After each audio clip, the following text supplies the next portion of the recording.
Que le Seigneur vous bénisse. Mon bien-aimé Franck Kouandji, que le Seigneur te bénisse. Tout le saint, partout là où vous êtes dans le monde, que le Seigneur vous bénisse. J'avais déjà vu la photo, voilà pourquoi je vous ai salué, mon bien-aimé, depuis Congo-Brazzaville. Mon bien-aimé Franck Kouandji. Je salue mon bien-aimé Gisela Binueta. Je salue tout le saint, partout là où vous êtes. Si vous me faites signe, je vais vous saluer. Mon bien-aimé Fiston Kazi, ma soeur Wani Mila, je salue ma soeur Verongoy, ma soeur Patikela, Clara Wanzambi. Que le Seigneur vous bénisse. Je crois que vous avez vu que j'ai donné des rendez-vous que je ne respecte pas. Ouais, je tiens à me pardonner devant vous. Parce que, mon bien-aimé Wilson Jean, que le Seigneur te bénisse, mon bien-aimé frère François, j'ai donné des rendez-vous que je ne réalisais pas, ma soeur Lila Santos, docteur Delanda, et que le Seigneur vous bénisse, mon docteur. Je ne réalisais pas parce que tellement c'était des vacances, il fallait faire des sorties avec les enfants. Voilà pourquoi je n'avais pas eu le temps de faire des lives. Parfois je promets, mais quand on va arriver au séjour, j'arrive pas parce que je suis absent. Parfois je suis en fête, parfois je suis invité à l'anniversaire. Je tiens à m'excuser. Je salue mon bien-aimé, le pasteur Maurice Vanfoy. Papa Vanfoy, que le Seigneur vous bénisse. Donc aujourd'hui, nous allons partager l'agneau par la grâce de Dieu. J'ai laissé beaucoup d'enseignements ouverts. Ne vous inquiétez pas. Comme le Seigneur nous prête encore le souffle de vie, on va y revenir sans problème et les continuer sans problème. Maman Liliana Santos, que le Seigneur vous bénisse. Maman José Lengo, que le Seigneur vous bénisse. Tous mes bien-aimés, on va commencer l'enseignement. Nous allons prier au nom de notre Seigneur Jésus-Christ. Éternel, mon Dieu, nous recommandons ce moment entre tes saintes mains. Daigne nous parler, Seigneur, toi-même. Explique-nous les choses cachées depuis la nuit des temps. Nous sommes là pour t'écouter, éternel, mon Dieu, mon roi, parce que toi, tu ne réunis pas le peuple en vain. Voilà pourquoi, éternel, mon Dieu, mon roi, parle-nous, Seigneur, car ton peuple écoute. Nous avons ainsi prié au nom de Jésus. Amen. Oui, shalom, shalom, je voudrais shalom. Rapidement, nous allons prendre l'écriture. Je suis dans le livre des 2 Chroniques, chapitre 6. C'est là où nous allons partager l'agneau. Alors Salomon dit, l'Éternel veut habiter dans l'obscurité. Et moi, j'ai bâti une maison qui sera ta demeure. Un lieu où tu résideras éternellement. Je saute. Je prends le verset 18. Mais quoi, Dieu habitera-t-il véritablement avec l'homme sur la terre? Voici les cieux et les cieux des cieux ne peuvent te contenir. Combien moins cette maison que j'ai bâtie.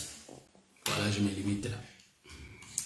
Ici, nous voyons, il y a Salomon qui a bâti la maison pour l'Éternel. Très jeune. Salomon bâtit la maison pour l'Éternel. Salomon a dit, Dieu habitera dans le ténèbre. Nous comprenons que Salomon avait bâti la maison pour que le Seigneur y vienne habiter. Vous voyez ça?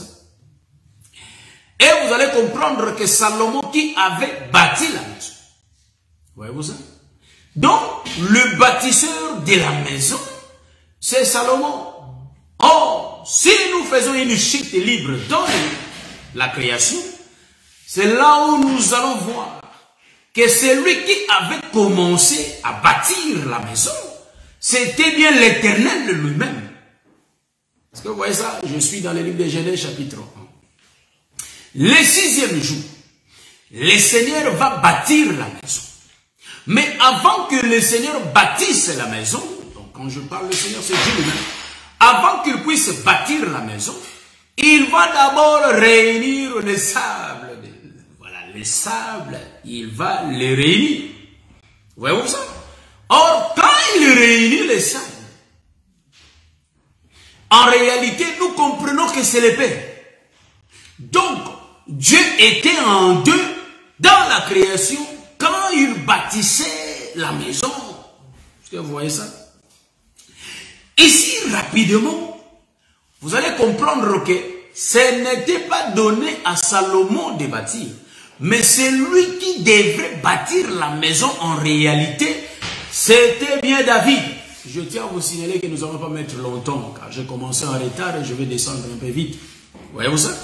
Donc, en réalité, c'est lui qui avait eu l'idée de bâtir la maison. C'était bien David le père.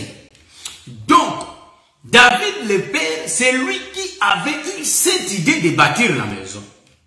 Mais après, vous allez remarquer, nous voyons, c'est pas David qui bâtit. Mais en réalité, c'est Salomon qui bâtit la maison. Je salue ma bien-aimée, la sœur Front des Diamants, hein, Front des Diamants, qui affronte. Que le Seigneur vous bénisse. Voyez-vous? Donc, c'est lui qui bâtissait le père. Qui avait eu cette idée? Mais celui qui va réaliser le travail du père, en réalité, c'est le fils. Je suis en train de descendre. Ici, vous allez comprendre quoi? Je rentre encore dans la création. Vous allez vraiment me supporter dans mes va-et-vient. Je vais commencer à aller revenir. Vous voyez ça? Donc, le père va rassembler le sable. Quand il rassemble le sable, nous comprenons que dans la création, c'est Dieu le Père qui le fait. Et David va reprendre la même chose. David va rassembler les ustensiles, les matériaux pour la construction du temple. Est-ce que vous voyez ça? Donc, David qui rassemble, qui réunit les matériaux pour la construction du temple, nous comprenons, il est l'ombre du Père. Est-ce que vous voyez ça? Qui prépare les matériaux pour le Fils. Est-ce que vous comprenez ça? Donc, si nous regardons dans la Nouvelle Alliance, Jean-Baptiste, hein? J'ai lu les docteurs Adela, c'est pourquoi je rigole. Que le Seigneur vous bénisse. Si nous regardons dans la réalité, nous allons voir que c'est lui qui va préparer le chemin du Seigneur. En réalité, c'est le prophète Jean-Baptiste. Donc, le prophète Jean-Baptiste, il est l'ombre de David le Père. Mais Dieu avait dit à David, mais toi, tu ne peux pas me construire une maison, car tes mains sont remplies de sang. Nous comprenons que le main de David, ses mains étaient remplies de sang. Est-ce que vous voyez ça? Donc, c'est lui dont les mains sont remplies du sang, en réalité, n'a pas droit à bâtir à l'Éternel une maison. Donc, bâtir une maison, nous voyons que c'est Adam qui doit être bâti. Est-ce que vous comprenez ça? Mais pour que Adam soit bâti, il faut que la personne qui va bâtir Adam n'ait pas le sang dans ses mains, car le sang représente la mort. Or, la mort nous représente la loi. Est-ce que vous voyez ça? Donc, Jean chapitre 1, le verset 17, nous dit que la loi a été donnée par Moïse, mais la grâce et la vérité sont venues par le Seigneur Jésus-Christ. À partir de là, nous comprenons que le Père David est l'ombre de Moïse qui donne la loi. Donc, la loi qui tue ne pouvait pas construire la maison. Est-ce que vous voyez ça? Car personne qui vit selon la loi ne peut avoir la vie. Je prends l'écriture. Je suis dans le livre d'Ézéchiel chapitre 20. Ça, j'aime l'écriture là. Que le Seigneur vous bénisse. Je prends l'écriture d'Ézéchiel rapidement. D'ici là, je vais descendre.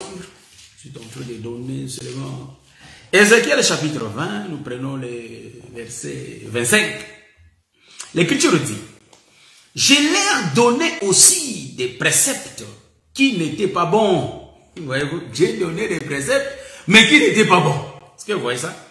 Je leur donnais aussi des préceptes qui n'étaient pas bons, et des ordonnances par lesquelles il ne pouvait vivre. Donc, ici c'est le prophète d'Ézéchiel. Dieu donne des préceptes qui n'étaient pas bons. Il donne des ordonnances qui n'étaient pas bonnes. Qui a fait que le peuple ne puisse pas vivre. Voyez-vous ça? Donc, le peuple qui ne peut pas vivre selon la loi, nous comprenons que le peuple là était peuple mort. Est-ce que vous voyez ça? C'est pourquoi vous avez vu que David était un homme de guerre. Il avait le sang, car c'est le Père qui tuait le peuple au temps de la loi. Voyez-vous ça? Car la loi ne pouvait pas sauver. Voilà pourquoi dans les jardins, vous allez remarquer que le peuple n'avait pas eu la vie. Adam et Ève étaient morts parce qu'ils avaient reçu la loi. La loi ne pouvait pas sauver. Mais celui qui va construire la maison, en réalité c'est l'animal. Parce que ça, je suis dans la... Donc Dieu, quand il était en train de donner à Adam la forme, nous comprenons que c'est l'animal qui donnait la forme à Adam. Parce que ouais, ça, je suis dans les jardins, frère. Le premier temps ne pouvait pas sauver le peuple, mais c'est le deuxième temps dont je suis dans la formation. Donc, quand Dieu réunit les sables, je comprends directement qu'en réalité, c'est Adam qui est mort au travers de la loi. C'est Adam qui est nu. C'est Adam et Ève qui sont nus. Est-ce que vous remarquez ça? Maintenant,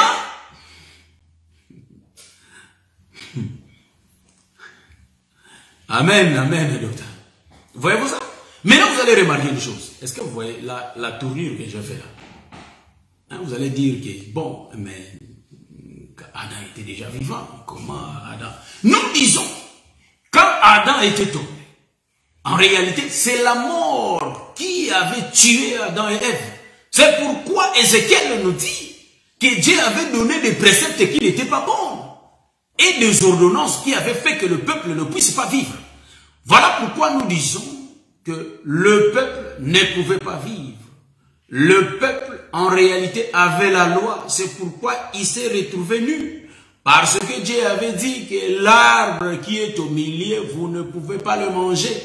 Tout le temps que Dieu faisait cela, c'était les sables que Dieu rassemblait. Est-ce que vous voyez ça? C'était les rassemblements du sable. Donc, nous comprenons que c'est David qui préparait les ustensiles. Est-ce que vous voyez ça? Maintenant, quand l'animal est mort, et quand on amène à nous comprenons, il y a déjà la mort signalée. Donc, le Seigneur est déjà mort. L'œuvre de la croix, c'est déjà faite. Voyez-vous ça? Maintenant, il faut que l'homme soit formé. Hein? Donc, nous comprenons qu'il faut que l'homme soit formé. Est-ce que vous voyez ça? Ça gêne. Voilà. L'homme qui sera formé, ici nous disons que c'est Adam. Parce que Dieu a réuni le sable. C'est le temps où la loi a tué le peuple, a condamné le peuple. Mais l'animal est mort. Et on a pris sa peau pour vêtir Adam et Ève. Ah, nous comprenons que quand Adam et Ève ont vêtu la peau de l'animal, nous comprenons que c'est là où le Fils est en train de former Adam. Il donne la forme à Adam et il entre pour y vivre. Est-ce que vous comprenez ça? Je rentre dans David. Voilà pourquoi nous disons que les préparateurs du chemin, c'est Jean-Baptiste.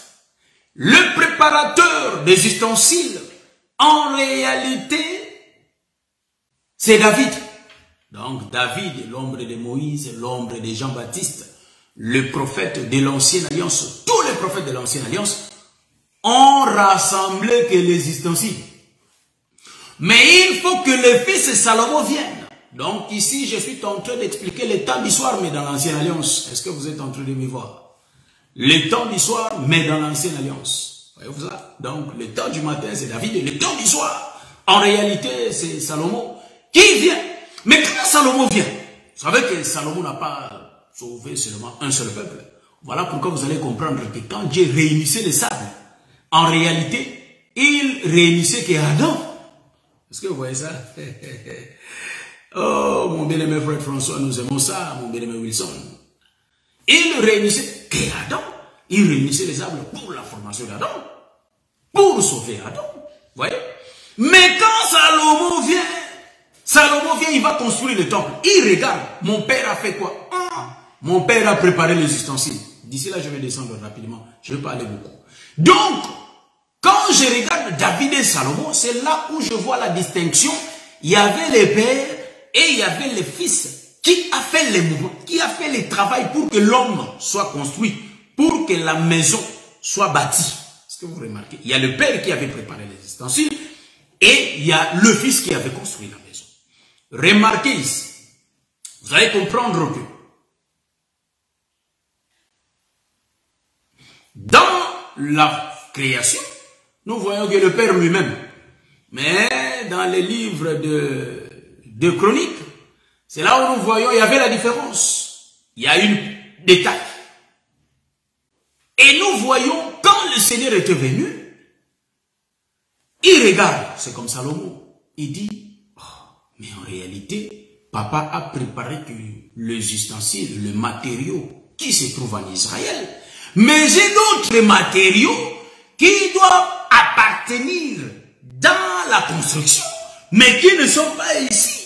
Voilà pourquoi quand Jésus envoyait les disciples aller prêcher la maison d'Israël, il avait dit, si vous voyez quelqu'un en cours de route, ne faut pas le saluer. Est-ce que vous voyez? Ne faut pas lui saluer, car le message est adressé à la maison d'Israël. C'est pourquoi je comprends que Jésus étant David, il dit, je ne suis envoyé qu'aux brebis perdues de la maison d'Israël. Voyez-vous ça? Donc c'est David qui prépare les matériaux qui se trouvaient qu'en Israël. Mais quand le fils vient, le fils va voir, il a encore un autre peuple. C'est pourquoi je dis, quand Jésus avait envoyé les disciples, il a dit, il ne faut jamais saluer quelqu'un en cours de route. La salutation, c'est l'enseignement. Donc, les prophètes ne pouvaient pas enseigner le peuple des nations.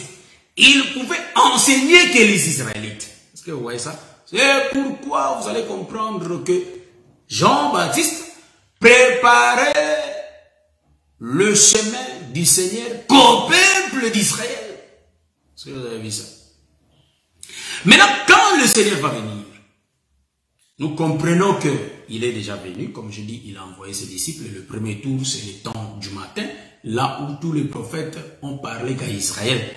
Donc, nous comprenons que ce sont les matériaux que David avait préparés. Ici, les matériaux prennent l'entangente des prophètes. Hein? Quand je parle, il faut me comprendre, mes bien-aimés. Les matériaux prennent le sens du prophète. Ce sont des prophètes. Les matériaux des prophètes. Est-ce que vous voyez ça? Qui ont parlé qu'à Israël. David, l'ombre des prophètes, qui prépare les matériaux. Bon, je tourne mon autoroute. Parce que j'ai bien dit que les matériaux, ce sont les prophètes. Vous voyez, David, le prophète majeur, il prend le matériau, les prophètes mineurs. Ils vont tous avoir l'idée du temple. L'idée du temple, pour la construction du temple. Mais tous les prophètes ne pouvaient pas construire. Vous voyez? Donc je prends la lune et je prends les étoiles. David la lune, David Moïse, et tous les prophètes, c'est les ustensiles préparés pour la construction, mais ils ne peuvent pas construire. Est-ce que vous voyez ça? Donc c'est une petite parenthèse que je vais fermer rapidement. Je rentre dans l'autoroute principale. L'autoroute principale veut dire quoi? L'autoroute principale veut dire que David, l'ombre, David englobe tous les prophètes dans lui et il prépare les matériaux qui sont le peuple d'Israël. Donc les matériaux que David avait préparés, c'est les enfants d'Israël. Est-ce que vous voyez ça? Pour construire. Mais c'est interdit. Les enfants d'Israël ne peuvent pas être sauvés. Ils ne peuvent pas avoir la forme parce que c'était au temps de la loi. Maintenant, il faut que celui qui amène la grâce vienne. Jean chapitre 1, le verset 17. La grâce et la vérité sont venus par Jésus. Donc c'est Salomon qui amène la grâce et la vérité. Mais quand Salomon vient, mes bien-aimés, Salomon dit que il y a Hiram, le roi Hiram qui détient d'autres peuples. Hein? Est-ce que je prenne l'écriture? Bon, rapidement, je vais prendre l'écriture. Nous allons lire le roi Hiram. Ça, j'aime. Je suis dans le livre de 1 roi chapitre 5, je crois. 1 roi chapitre 5. Si je ne me trompe pas, hein, si je ne trompe pas l'écriture. Il y a mon bien-aimé qui est là devant moi, c'est le frère Fiston. Le docteur Delard croyait que c'était la sœur Rachel, c'est le frère Fiston qui me distrait un peu. Je prends le livre de 1 roi chapitre 5, le verset 10. Hiram donna à Salomon des bois de cèdre et des bois de cypre, autant qu'il en voulut. Je lis le verset 1. Hiram, roi de Tyr, envoya ses serviteurs vers Salomon, car il a appris qu'on l'avait oint pour roi à la place de son père, et il avait toujours aimé David. Ah, ça c'est l'écriture noire sur blanc.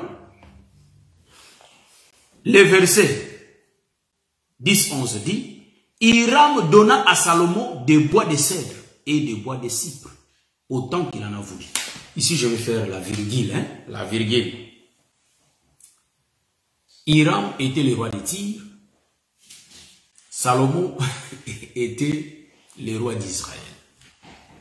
Parce qu'au temps de Salomon, Israël n'était pas encore scindé en deux parties.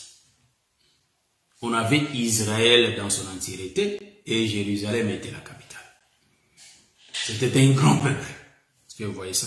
Qui composait 12 tribus. Maintenant ici, vous allez remarquer, j'avais dit que je ne vais pas mettre longtemps, vous allez remarquer que Hiram c'est le roi de Tyr. Or, chez les rois de Tyr, c'est là où se trouvait le bois de cèdre pour la construction du temple à Jérusalem, et c'est là où se trouvait le bois de cypre. Voyez-vous? Donc il y avait deux sortes de bois. Maintenant je fais une virgule. Moi j'aime des virgules, frère. Suivez-moi l'autoroute. Israël devient le ciel. Tyr devient la terre. Salomon vit au ciel, mais il va descendre.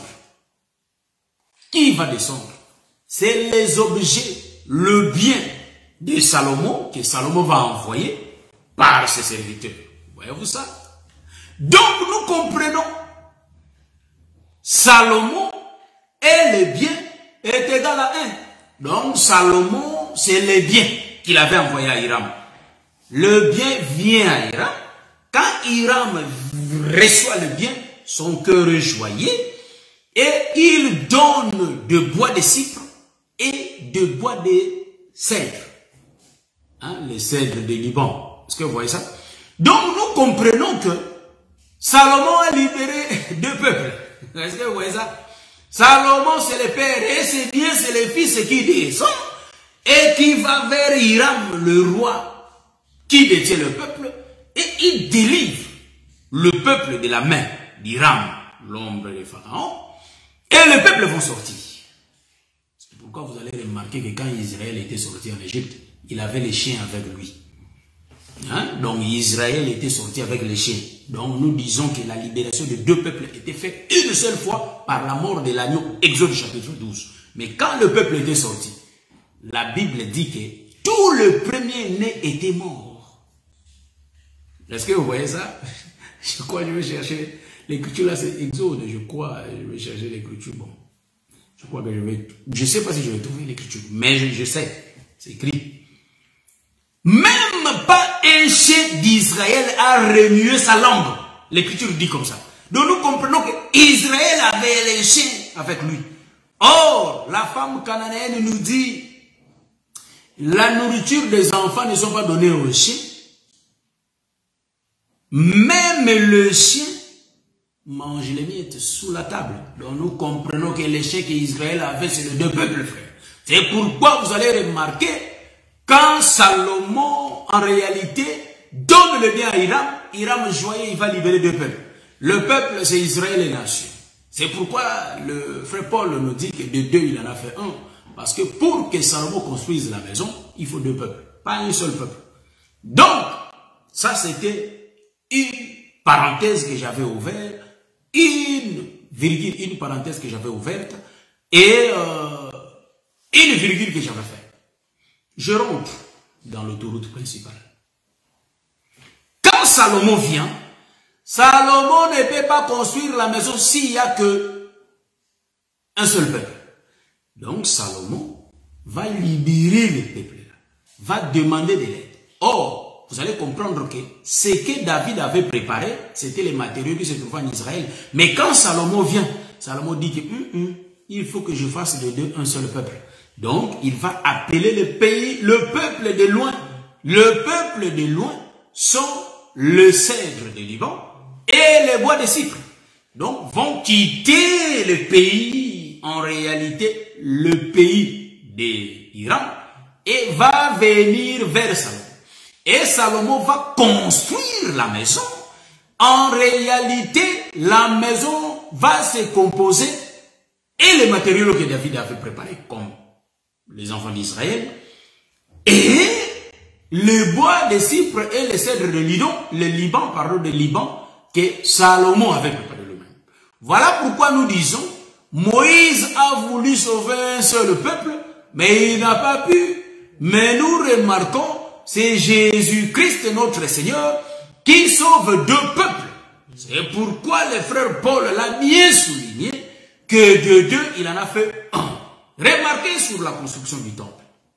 Vous avez remarqué, Salomon commence à construire le temple. Quand il finit de construire le temple, il va y habiter. Donc nous comprenons que Jésus-Christ, en utilisant son saint serviteur, le frère Paul nous dit dans le livre de 1 Corinthiens chapitre 3, le verset 16, que nous sommes le temple de Dieu.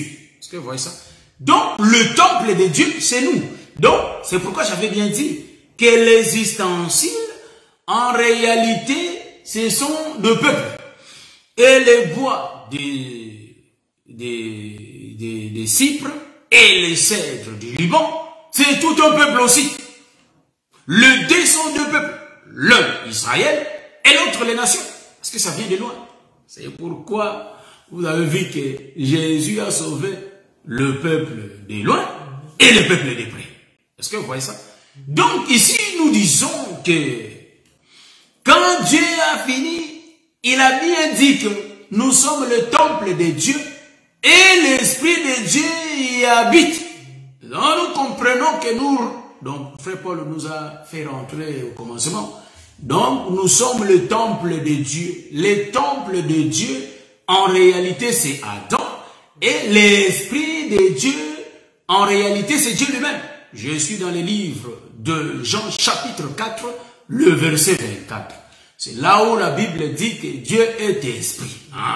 Donc, l'Esprit de Dieu qui habite dans le temple que nous sommes, c'est Dieu lui-même. Donc, l'Esprit de Dieu, c'est le souffle qui était entré dans Adam. Or, le souffle qui était entré dans Adam, c'est Dieu lui-même qui était entré à Adam. Mais quand Dieu était entré à Adam, j'ai dit que c'est le Fils. Pourquoi c'est le Fils? Parce que Dieu avait fait que réunir le sable, mais celui qui avait donné la forme et entré dans Adam, c'était le Fils. Nous avons vu ça en regardant David et en regardant Salomon. Car Salomon a fini de construire le temple et il avait donné le dos au temple. Il avait donné le dos au peuple, il priait, il regardait le temple. Est-ce que vous voyez ça? Et quand il avait fini sa prière, il a tourné vers le peuple, car le peuple était debout. Ça, c'est l'écriture noire sur vous. Est-ce que vous voyez ça? Voilà pourquoi Colossiens nous dit que le Seigneur est la tête du corps. Voyez-vous? Donc, le temple de Dieu, c'est le corps du Fils. Vous voyez ça? Le corps du Fils, c'est nous qui sommes la composition du corps du Fils. Donc, quand Jésus marchait, la tête était Dieu, était lui-même le Jésus, mais son corps était nous. Est-ce que vous voyez ça? C'est pourquoi le frère Paul le dit dans le livre de 1 Corinthiens chapitre 12, verset 25, je crois, en descendant.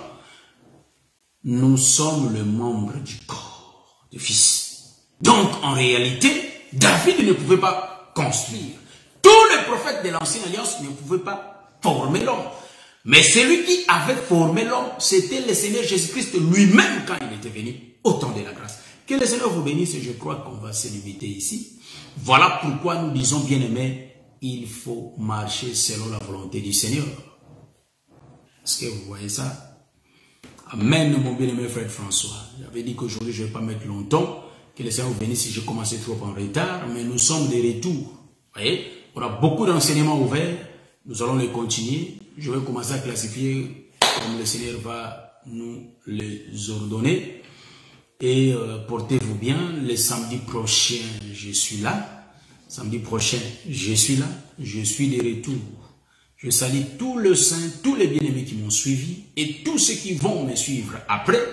Nous disons que je suis de retour. Mais demain, nous serons en live à l'église à Cologne. C'est là où nous mangeons l'agneau. Tous les dimanches, nous commençons notre culte à 14h45 et nous terminons à 17h. Que le Seigneur vous bénisse, on est ensemble et je crois que par la grâce de Dieu, on va se voir demain. Et demain, c'est moi-même qui va prêcher à l'église, soyez connectés.